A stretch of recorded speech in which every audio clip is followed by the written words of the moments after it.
প্রথমেই আমি ফরজ সালাত ত্যাগ করিনি।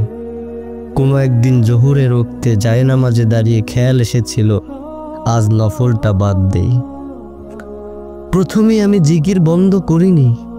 কোনো একদিন আসরের ওক্তের পর মন বলল আজ জিকিরের সংখ্যাটা কমিয়ে দেই। প্রথমেই আমি কোরআনের সাথে সম্পর্ক নষ্ট করিনি।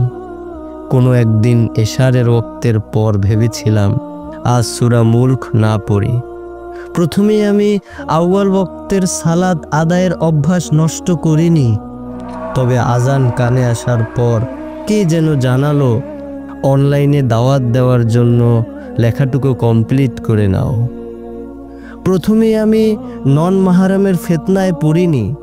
কোনো একদিন লেখকের লেখাপড়া লিস্টে নেওয়া, অতঃপর সেখানে রিপ্লাই করা।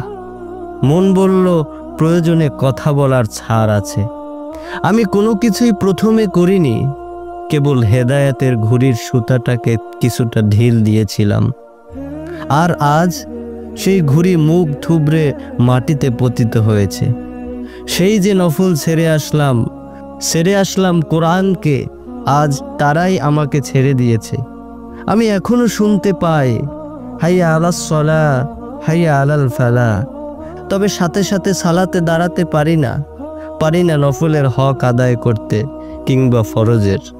পারি না মন খুলে জিকির করতে কিংবা কোরআনের পাতায় মশগুল হতে। আমি প্রথমেই ছাড়িনি, চাইনি ছাড়তে, অথচ আজ কতখানি দূরত্ব। আমি আঁকড়ে ধরতে চাই, তবু পা পিছলে যাই। আমি আমার অতীতে সুখে ছিলাম না আছি বর্তমানে। আমি নিজের ধ্বংস নিজেই করেছি। হেদায়েতের সমিষ্ট সাথ, রহমতের ছায়া থেকে নিজেই নিজেকে সরিয়েছি। আর দাঁড়িয়ে আছি আপন ধ্বংসস্তূপের উপর, নির্বিকার, নির্লিপ্ত, বোধহীন।